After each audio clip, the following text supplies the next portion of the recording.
All right, let's get right into it. We're diving into a really provocative article today, one that makes a pretty bold claim that the biggest threat to good law enforcement training, well, it isn't about funding or policy. It's about the instructors. The argument is that the danger might actually be coming from inside the house. And see, the author doesn't waste any time. This is the thesis, right up front. The idea is that the absolute ceiling for what police are taught isn't set by what's best practice or what the modern threats are. Nope. It's set by the physical and tactical limits of the people who are supposed to be doing the teaching. It's a pretty stark way to kick things off. So, that leads us right into our first section here, which really digs into that pretty frightening premise. It forces you to ask a really fundamental question. What happens to the whole system when the trainers themselves are the weakest link in the chain? At its core, the problem, as the article lays it out, is actually pretty simple. Say an agency wants to roll out higher physical standards or maybe some more demanding drills, but what if the instructors on staff can't actually do them? Well, according to this, those higher standards just get put on a shelf. The entire department's potential is basically held hostage by the lowest common denominator. And you can imagine, this has some pretty serious ripple effects. The article connects these limitations directly to what happens out on the street. Training becomes a look back at the past instead of a preparation for the future. You get stagnant tactics for things like active shooters or modern use of force situations, all because instructors are teaching what they learned 10, maybe 15 years ago, not what officers actually need today. So, to really build this argument, the author draws this super sharp contrast between two completely different kinds of instructors.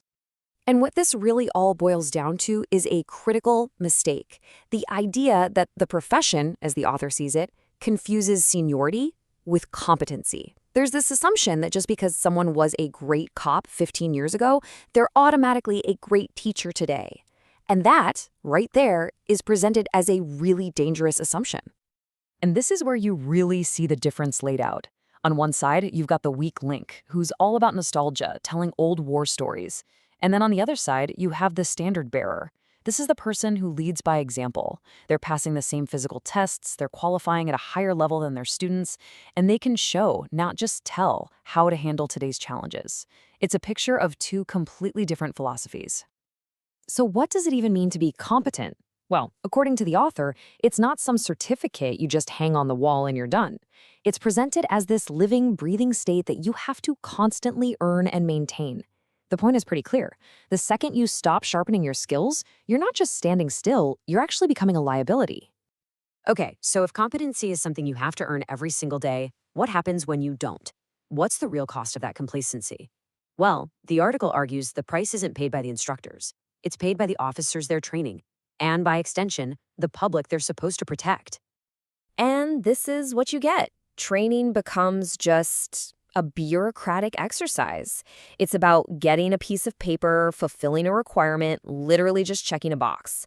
The whole focus shifts away from building actual life-saving skills to just, getting the paperwork done. Then the argument pivots to the moment of accountability. After something goes wrong, the focus in a courtroom isn't going to be on whether the training curriculum was followed, it's going to be on whether it was good enough. And this is positioned as the one that will ultimately expose the failures of outdated training.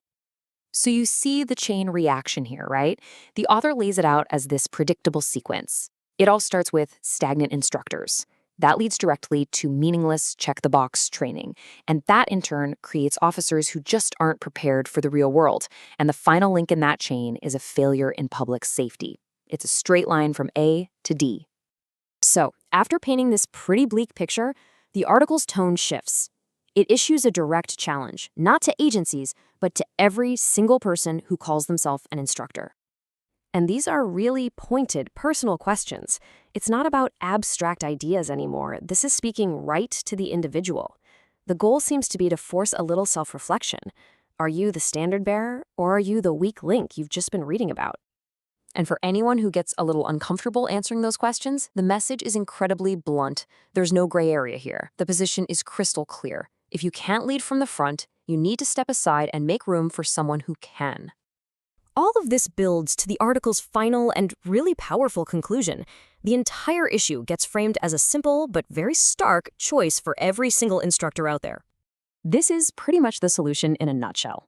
The argument is that the comfort of seniority and past glories has to be thrown out and replaced by the hard, constant work of being credible, of actually being able to say, watch me, and then flawlessly doing the very thing you're trying to teach. So, in the end, the vision here is for instructors to be more than just teachers. They need to embody the standard. The idea is that the best instructors don't just teach a class. They represent a level of excellence that inspires their students to push themselves harder and to reach higher. And the entire piece closes with this one final, chilling sentence.